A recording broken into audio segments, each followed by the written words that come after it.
Salutations tête de naze, c'est moi le chef et bienvenue dans cette petite review mensuelle de Dragon Ball Super le manga. Le chapitre 38 est sorti il y a quelques jours, donc on va en parler. Alors, bon, sur les derniers chapitres j'étais assez déçu de Dragon Ball Super, parce que avant le tournoi c'était mieux que le manga, pendant le tournoi c'était une catastrophe aussi bien graphique que scénaristique. Bon, ce chapitre-là... Je suis un peu partagé. Je suis un peu partagé parce qu'il y a du bien et il y a du pas bien aussi. Bon, déjà, on va parler d'une chose, c'est que c'est rushé de ouf. On est bien d'accord que c'est rushé de ouf. Là, t'as la brolette qui arrive, elle élimine tous les univers qui restent, sauf, si j'ai bien compté, sauf le 6, le 7 et le 10. Et le 11, pardon. Il est de l'univers 11, Jiren, hein. Ouais, c'est ça.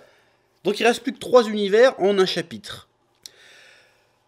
Donc là, je me pose la question, est-ce que c'est du foutage de gueule à un moment donné ou pas? Alors parce que l'animé, d'un côté, je gueulais parce que l'animé était trop long, souvent pour rien. Mais de temps en temps, l'animé s'arrêtait sur des univers, sur des personnages intéressants.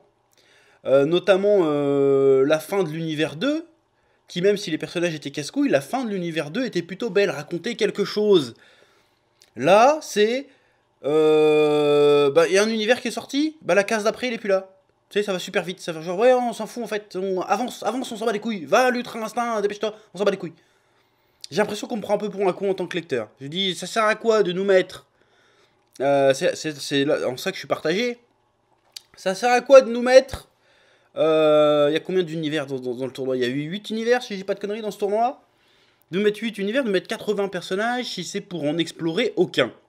Or, l'animé a fait en sorte d'en explorer quelques-uns quand même si 90% du temps on avait strictement rien à foutre de ces personnages parce qu'ils étaient juste là pour être là, quoi. Et donc ils font, d'un autre côté, ils font les mêmes conneries, mais sans faire l'effort de temps en temps nous attarder un peu sur un truc. Alors si, on a eu la grosse, comment ça s'appelle? J'ai oublié son nom, donc je l'appelle la grosse, c'est pas très gentil, c'est un peu grossophobe, mais je m'en bats les couilles. Non, Ribrianne, voilà. Bon, ça s'est attardé un petit peu sur Ribrianne, mais c'est tout. À part ça s'est attardé sur personne. Bon, si, il y a eu Trio The Danger, vite fait. Mais à part ça, le reste, on s'en bat les couilles. Pourquoi vous avez pas essayé de... Bon, c'est sûr que tu peux pas raconter 80 histoires. On est bien d'accord, mais de temps en temps, tu peux t'arrêter sur un truc. Là, il y avait des trucs, en fait, ça défait les trucs bien qui ont été faits dans l'animé. Genre la mort de Ribrianne, tout ça, à la fin de l'univers 2, c'était stylé, c'était émouvant. Les Namek, les putains de Namek, bordel de merde. Un des meilleurs épisodes de l'arc de Dragon Ball Super, c'était Gohan Piccolo contre les Namek de l'univers 6. Bah là non, les Namek de l'univers 6, c'est des Namek. Ils se font sortir par Brolette parce que Brolette devient taré. C'est tout. C'est tout, c'est que ça. C'est un peu du foutage de gueule. Donc je suis un peu déçu. Et pareil, les univers, ils sont... Alors ça aurait pu être dramatique que les univers se fassent effacer en l'espace d'un instant. Ça aurait pu être dramatique, ça aurait pu rajouter de la tension. Si c'était appuyé. Sauf que là, c'est pas appuyé, c'est juste, il meurt en arrière-plan, puis on s'en bat les couilles. Voilà, c'est un peu dommage. Du coup, ça nique. Je sens vraiment qu'il n'y a pas d'enjeu. Alors qu'il est censé en avoir un, on nous dit qu'il y en a un, mais je ressens pas qu'il y a un enjeu. Et c'était pareil, je ressentais pas trop qu'il y avait un enjeu dans l'animé, sauf quelques rares épisodes, comme je suis en train de te le dire.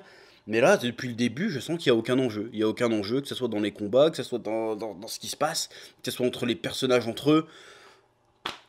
Voilà, il y a même pas l'instant, on n'aura même pas droit à l'instant Gohan Piccolo, qui était vraiment, comme je disais, un des meilleurs épisodes pour moi de l'arc survie de l'univers. S'il y avait un des rares épisodes à sauver, c'était bien celui-là. Bah là, non, Piccolo est déjà sorti depuis 2-3 chapitres.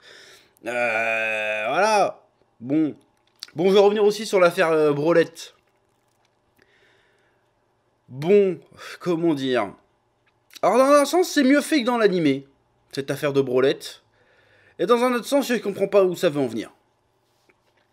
Parce qu'en plus, ça devient incohérent. Parce que, bon. Alors, c'est peut-être moi qui déconne, qui a un très mauvais souvenir du tournoi contre l'univers 6. Mais il me semble, et même un peu avant dans le tournoi, que Kiabe n'avait jamais entendu parler du Super Saiyan. Ou alors c'est moi qui déconne. J'ai pas pris la peine d'aller revoir. Donc si je dis de la merde, je compte sur vous pour aller vérifier et pour me dire si je dis de la merde. Mais il me semble qu'ils savaient pas ce que c'était le Super Saiyan. Et il me semble que quand il va voir Calais et Caulifla, elles savent pas non plus c'est quoi le Super Saiyan. Et tout d'un coup, il voit Brolette, fait, dis donc, ce serait pas le Super Saiyan légendaire? Celui qui apparaît tous les 1000 ans, qu'a fait? Donc enfin, à un moment, il faudra nous prendre pour des cons. Vous connaissez le Super Saiyan. Donc pourquoi, quand vous avez vu Vegeta en Super Saiyan, vous avez fait, oh, bah, qu'est-ce que c'est que ce truc? Pourquoi c'est juste devenu... Là, je comprends pas. C'était juste pour placer Super Saiyan légendaire. Après, je sais pas si c'est vraiment été placé comme ça dans la version originale ou si c'est les traducteurs qui se sont fait un kiff en mettant Super Saiyan légendaire. Mais voilà. Bon, après, il y a l'explication derrière qui est plutôt pas mal. Qui tout d'un coup, le Super Saiyan légendaire, c'est plus juste un guerrier surpuissant, c'est un guerrier qui devient fou, un peu genre Berserker, tu vois. Mais que quand il est par sa puissance, et ben en fait, ça le tue tellement il devient taré. Ça, c'était intéressant. Pourquoi on l'a pas expliqué dans l'animé, ça? Ça aurait pu être intéressant, tu vois. Et ça m'aurait évité de me taper hein, tout le Broly game. Ça c'est bien comme explication, ça me plaît, ça me va bien, tu vois. Donc ça rajoute un peu au mythe, mais il sort un peu de rien, tu vois, il sort un peu de nulle part. Donc ce côté-là, t'es plutôt intéressant, le fait qu'en fait, elle est méga balèze, certes, mais ce qui nous ramène un peu à l'époque aussi du Cell Game, avec le Super Trunks, ce qui fait que ouais, t'es super balèze, mais vu que t'es juste de la force brute, t'arrives pas à toucher tes adversaires, donc c'est de la merde. Bah là, on a ce truc-là, un petit peu plus stratégique, un peu plus technique, sur l'explication de la transformation de Brolette, qui bah, est crédible, malgré que ça soit un peu incohérent avec le fait qu'ils connaissent le Super Saiyan, alors que je suis persuadé, sauf erreur de ma part, qu'il avait jamais entendu parler de ça avant. Enfin bref, l'explication est plutôt sympa. L'explication, c'est ouais, bah, elle a pété un câble, elle a vrillé, mais si on l'arrête pas, elle va crever d'épuisement à force de libérer autant de puissance. Elle est pas censée libérer autant de puissance, c'est vraiment un truc exceptionnel. Ça veut pas dire que ça sera la transformation, à chaque fois qu'elle se transformera, ça sera ça. Mais, après, je sais pas, peut-être que si. Mais, qu'en fait, elle a pété un câble pour de bon, et que du coup, c'est dangereux pour sa santé, qu'elle va peut-être crever, qu'elle devient plus puissante, mais en même temps, elle est affaiblie. Parce que, bah, mine de rien, bah, elle se bat moins bien. Elle fait que taper comme une bourrine, du coup. Quand t'as un peu de technique, t'esquives. Elle a failli se faire niquer par l'univers 11, d'ailleurs. Donc ce côté, ça rajoute un peu à la mythologie Dragon Ball. Et ça explique certains points sombres de l'animé. Ça me plaît bien. Ça, j'aime bien, ouais. Bon, après, y a un autre truc qui me dérange, c'est l'apparition de Kefla. Enfin, ça me dérange et ça me dérange pas. Encore une fois, je suis un peu divisé sur ce chapitre. Parce que le coup de Kefla qui remet son... Caulifla qui remet son froc, qui fait tomber les potas, et que là, il fait, bah, qui se fout que ça? Il fait, bah, je les ai volés sur le Kaioshin parce que c'était joli, ça avait l'air d'avoir de la valeur. Autant c'est cohérent avec le personnage, autant la situation est cohérente avec l'humour Dragon Ballesque, autant c'est quand même un peu gros pour le coup. Dans l'animé, ils avaient dit, oh, c'était le plan de secours au cas où. Je file les... C'est comment il s'appelle? Le frère Abirus, comment il s'appelle ce con? Champa qui les avait dit. Vous gardez ça sur vous au cas où il y a un problème et vous fusionnez. Ça me semblait plus cohérent, ça. Enfin, plus crédible. Donc là, c'est un peu absurde. Mais en même temps, ça colle avec la personnalité de Caulifla, de Caulifla, qu'on nous avait présenté avant. Donc je suis partagé. J'ai envie de dire, c'est une semi-idée de merde et une semi-bonne idée. Donc il est très bizarre ce chapitre. Il est très bizarre ce chapitre. Je rage pas juste pour rager. C'est parce que vraiment, j'ai lu le truc 3 fois. Je fais. Bah, je sais pas si c'est bien ou si c'est pas bien en fait. Parce que c'est cohérent et en même temps, c'est pas cohérent. C'est trop absurde. Bon, après, il y a le côté aussi, Champa qui assume pas trop. Vas-y, mettez les potas, qui tout double, on verra bien ce qui se passe. Inch'Allah, tu vois. Ça passe. Mais c'était marrant. C'était plutôt marrant, mine de rien. Donc, c'est un chapitre qui, malgré tout, était divertissant et plutôt bien dessiné comparé aux 2-3 autres derniers, là, qui avaient vraiment des trucs absurdes au niveau graphique que je comprendrai jamais. Mais voilà, c'était un chapitre divertissant, finalement, malgré tout. Divertissant dans le bon sens du terme, j'ai pas trop fait de what the fuck. Bon, c'est vrai que l'élimination des univers qui se fait, genre la fusion avec les cyborgs, là, enfin avec les robots, foutage de gueule, on l'a mis là parce qu'il est dans l'animé, donc on le met. Non mais à ce compte-là, autant le sortir, on s'en bat les couilles, c'est pour le faire. En plus, ça se fait en 2 pages, autant pas le mettre, franchement. Hein. Là, c'est pour ça que je comprends pas. Je comprends pas trop la direction artistique du manga, je sais pas comment c'est fait, c'est bizarre, ça vraiment, c'est très compliqué de comprendre comment ça marche. Il y a aucune espèce de cohésion entre l'anime et le manga, je sais plus, c'est énervant. Franchement, c'est dommage. C'est dommage qu'il y avait moyen de faire des trucs de ouf.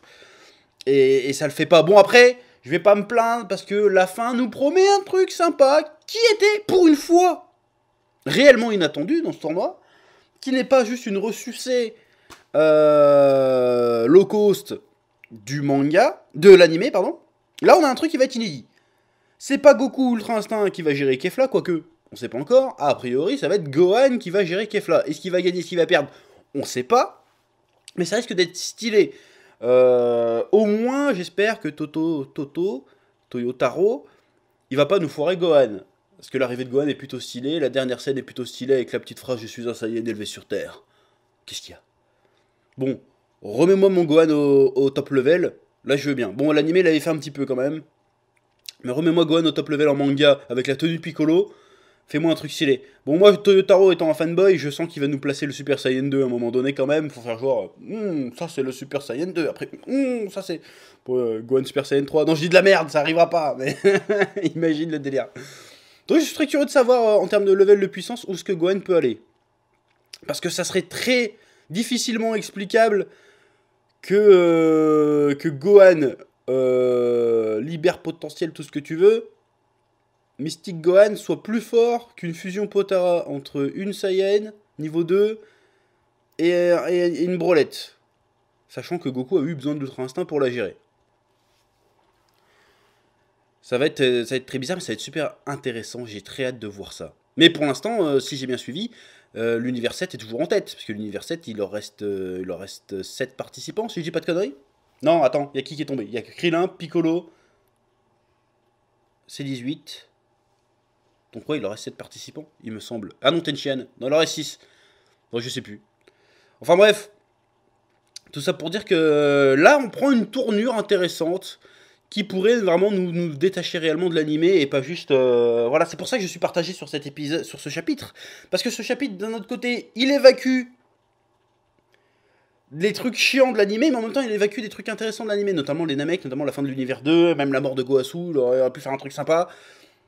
Ils évacuent tout ça, mais en même temps, ils disent, bon, on a évacué les trucs qui étaient comme dans l'animé, qui étaient casse-couilles, mais on peut partir sur autre chose. Et c'est là que ça devient intéressant. Donc j'ai envie de dire, bah, vivement le prochain chapitre, pour voir comment ça va se passer, et je prie tous les dieux et démons de l'univers, que Gohan, s'il sort, nous fasse une sortie digne de ce nom, qui se jette pas dans le vide pour sortir un lapin violet qui court vite. S'il vous plaît, non, je veux que Gohan il crache ses boyaux, je veux que Gohan il soit en sang s'il doit sortir. Ou s'il doit triompher, pareil, il faut pas qu'il triomphe facilement, il faut qu'il triomphe en ayant chié sa mère, l'enculé. Je veux du sang, de la chic, du monarque, tout ce que tu veux, je veux du DBZ. Voilà, je veux du Dragon Ball, du vrai. Je veux que ça soit déchiré, je veux le voir torse-poil, je veux voir ses abdos saillants, je veux qu'il soit en sang, le mec. Je veux que ça en chie. Voilà. C'est tout ce que j'avais qu'à dire. Donc, je dirais qu'on a du mieux, j'ai un espoir. L'espoir renaît de nouveau avec ce chapitre.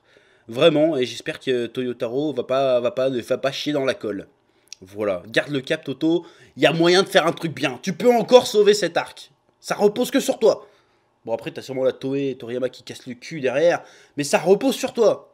Voilà, moi je pense que de toute façon le tournoi va être torché. Je pense que allez, je pense qu'on va avoir le tournoi jusqu'en décembre, tu vois, puis après il y a le sortie du film. Hop, on commence l'arc Broly en manga, tu vois, un truc comme ça. Bref, sur ce, comme d'habitude, si tu veux soutenir la chaîne, je t'invite à soutenir la chaîne via Utip. Hein, tu vas avoir un petit peu de 30 secondes, je gagne 5 centimes. Si vous continuez à être nombreux à le faire, ça peut être cool pour la chaîne. Je t'invite à t'abonner, je t'invite à mettre un like, je t'invite à commenter ce que tu as pensé de ce chapitre, ce que tu as même pensé de cette review, ce que tu as pensé de la vie, ce que tu as pensé à midi. J'en sais rien, je m'en fous. Raconte-moi ta vie, ça m'intéresse.